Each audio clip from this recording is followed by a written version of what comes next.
Hey guys, Digital Lifestyle here, back with another video. I got a few clips to play you, and I'd like, to talk about the SALT and the ICC connections and what they're doing in terms of changing and working with banks, the new digital age, that sort of thing. Anyway, let's get to the World Economic Forum, the IMF, and video.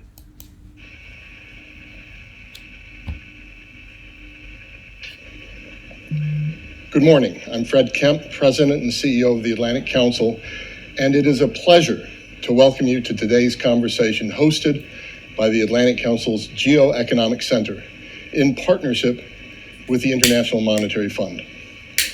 This morning marks the launch of the IMF's new paper, which dives into the inner workings of central bank digital currencies in 6 countries and currency unions, and that includes China, Sweden, Uruguay, Canada, the Bahamas, and the Eastern Caribbean Currency Union. Both the event and the IMF's paper could not be more timely or more significant. Last month, the U.S. Federal Reserve announced its intention to explore the creation of a central bank-backed digital dollar. Last week, India surprised many with their plans to have a digital rupee online by 2023. So truly, the race for the future of money is underway. The Atlantic Council's Geoeconomic Center, under the leadership of Director Josh Lipsky, has been at the forefront of this issue. As cited in this new IMF report, the center's flagship Central Bank Digital Currency Tracker reveals that 91 countries, representing 90% of global GDP, are exploring issuing their own digital currency. The center's research, writing, and testimony to Congress have helped galvanize action both in the U.S. and abroad. In short, this is important work, and this is an important day in that work. Now you're going to hear from the managing director of the IMF and hear what she has to say.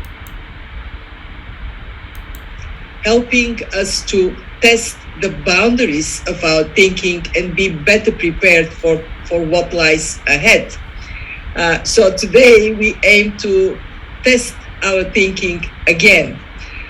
We have moved beyond conceptual discussions of CBDCs, and we are now in the phase of experimentation. Central banks are rolling up their sleeves and familiarizing themselves with the bits and bytes of digital money. These are still early days for CBDCs. We don't quite know how far, how fast they will go, but what we know is that central banks are building capacity to harness new technologies to be ready for what may lie ahead. So you're hearing it, what may lie ahead. Well, we already know what's going to lie ahead. If you think about the recent pictures or stories about this new thing that's come back, that is one thing one could think about, and how they could use central bank digital currencies to as a solution to the problem where they said cash was dirty, and throughout the last thing that happened, if you get my drift.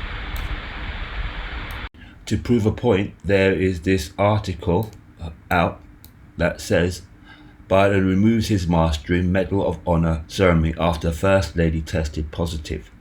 US President Joe Biden wore face mask at an event on Tuesday after being in close contact with First Lady Jill Biden, who tested positive for COVID on Monday. He also removed it and put it back on despite the White House saying he continues to follow masking guidelines. Now come on, what do you think this is about? And his comrades in arms. So right, in theory, that one's next, and that one's next. Anyway, right, I'm not even going to bother carrying on with this, right? Because with that particular story, because that is, for me, right, if people fall for it, that's up to them. Yeah, if you want to fall for it, that's your business. Now I want to play you a clip from Seoul iConnect conference and hear what this lady has to say. All of that wild experimentation and investment is here to stay. I don't know, I haven't been around that long, but I've been around long enough to know that technology never really goes back in the box. Once it's out of the box, it just keeps progressing and evolving, and it eventually becomes an integral part of our lives. And so likewise, as it relates to shared ledgers, digital assets, blockchain, like, this is not going back in the box. It doesn't matter what how long this crypto winter is, this technology is out, all of that. This is happening. No, I'm overplayed it, but this is happening. Everything that we are seeing in this world of technology and the changes that are taking place, whether it be with certain cryptocurrencies on the market, is coming to fruition, in particular XDC. I'll lead on to that in a second.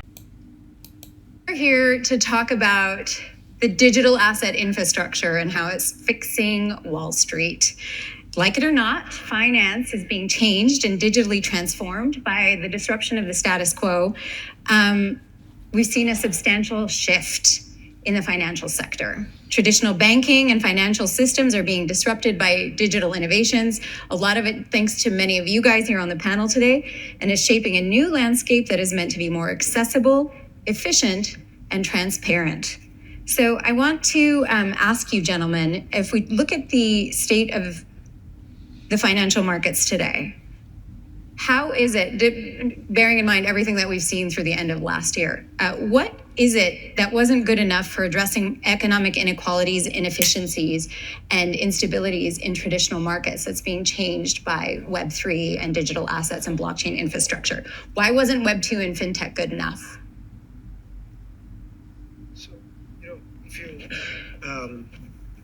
you, solving inequality, So I'm saying solving inequality and those kind of issues are much broader, and there are many factors at play.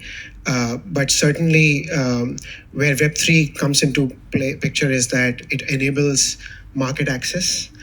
For instance, there's a protocol called Credix that enables someone to be able to access credit opportunities in LATAM while you are sitting in a developed market. So I think those kind of opportunities are only possible if you are able to use stable coins and crypto rails. That's one example. The other example I would say is your ability to program money and stable coins, right? 5 years ago, 10 years ago, if a certain country had inflation problems, and if you are not one of the rich, it's very difficult to find a way to hedge your net worth, right? You could only buy or protect your capital in deploying in gold and art and other kind of forms of assets which are not easily accessible to everyone. Right. But something like stable coins, what they enable is a fungible way to transfer, your net worth into currencies and assets that you can hold on to and be convinced that I'll not lose my hard-earned money because of inflation. So these are the things that, in my view, Web3 enables. Pat, you seem to agree here. You're nodding your head. Yeah, I do. I'll take a step back. From an institutional standpoint, the benefits are very apparent in terms of transparency, lower costs, zero counterparty risk, which for the financial markets will be tremendous. And that's why the movement of real world assets into tokenization, eventually into some type of trading on a 24/7 basis globally is just so exciting. But those are the big three: transparency, lower costs, is almost zero counterparty risk with atomic swaps. Now, just to add to the earlier comments, I was part of MakerDAO, which was a major DeFi protocol. Right. And it's all about fractionalization and access to third world countries, et cetera. One of my colleagues there actually, his name's Mariano Conti, and he became somewhat famous in this whole crypto DeFi world because he wrote about this. But he still lives in Argentina, and Argentina's had very high inflation. He was paid in stablecoin. He was paid in DAI as a part of MakerDAO. And so he was able to convert that DAI to USDC at no cost. So he was being compensated basically in US dollars, but by utilizing a stablecoin bridge. So, along the lines of what we've talked about, a lot of that is happening on a global basis. Very exciting. Mrinal, with the digital payments market is somewhere around 99.9 billion with an expected growth to about 303 by 2030. How do you see these broken elements in traditional finance? Like, what are they specifically that are being fixed or that are being addressed in the current markets? Yeah, the two things that I think are broken in current financial systems are one, overhead, and the second is transparency. Mm-hmm. And both of these lend themselves really, really well to blockchain technology. So let's talk about overhead. I'll use an example. If you take a typical core banking system that, reconciles a bank's portfolio of mortgages, these are Frankensteinian old school systems. It requires a lot of analog input and output on top of it. And the cost to actually reconcile the average mortgage bleeds, mortgages are a basis points business, and it bleeds tons of margin off of it. Now, if you're able to put all of that on a blockchain system, which also had a financial primitive standard, like say those done at Actis, you've basically taken a system that has tons of overhead, eliminated a ton of it, and made it a lot more secure. Because if anything, what blockchain is best at is making something tamper-proof and knowing that it's been copy protected. So overhead is one large area where blockchain can really help. Right. The other place is transparency, because if you think about it, the reason the 2008 financial crisis happened, the reason Silicon Valley Bank happened, etc., is people weren't able to accurately assess the risk within their portfolios because there wasn't a linear tamper-proof data structure. Now, as with any system, garbage in, garbage out, I'm not saying like if we just cobble together some blockchain thing, magically everything's transparent. It's going to take work. It's going to be a large retooling. But if we set up our financial systems in a way that we have great look-through into risk, we could mitigate and avoid problems like the financial crises we've seen. Right. So, that's really interesting with Alex. You started your career on the sell side. I know risk management now on sitting on the buy side in Abu Dhabi, I think you have a different take on it. But this idea of risk management with digital assets, the common thread through the history of your career was really this fascination with how digital assets can be applied or digital payment infrastructure applied to mitigate that risk. How do we reconcile that with, not just the state of where financial markets are, but even, the current, all the stuff that's making the news, I think, in the digital asset industry? What makes you, why are you here, Alex? What fires you up still about it? You're a risk guy on the sell side. To walk me through the risks. Thank you very much, Mona. So I would be honest with you, risk was a large part of my portfolio, but valuation was another very big issue.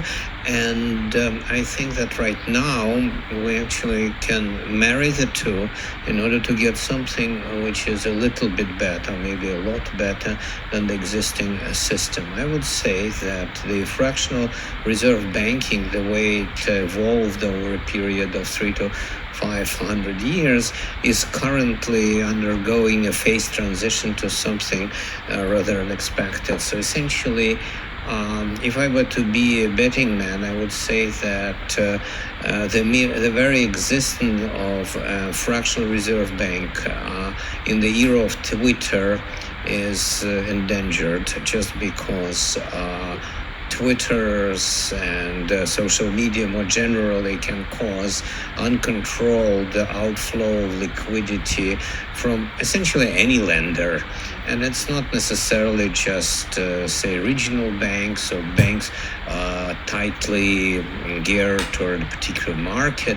It can actually cover big international banks. Like, for instance, there was attempt to destabilize the Deutsche Bank, which actually, from what I can see from way outside, seemed to be in a reasonable shape. Yet there was a concerted attack on it through social media. So essentially what we see is that the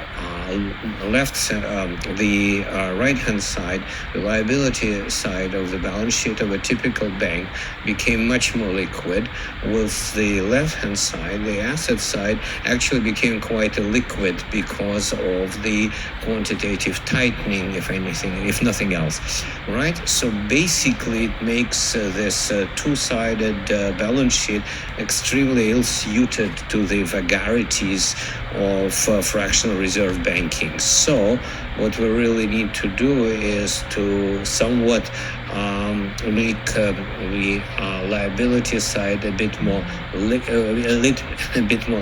viscous, and the asset side a bit more liquid.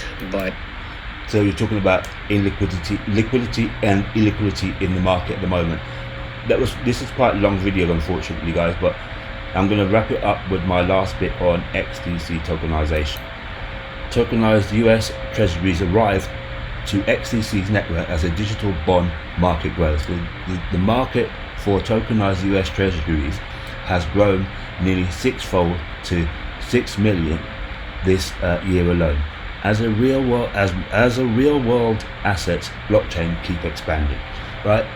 I'm just going to show you a little bit here where it says 5 trillion, tokenization of 5 trillion.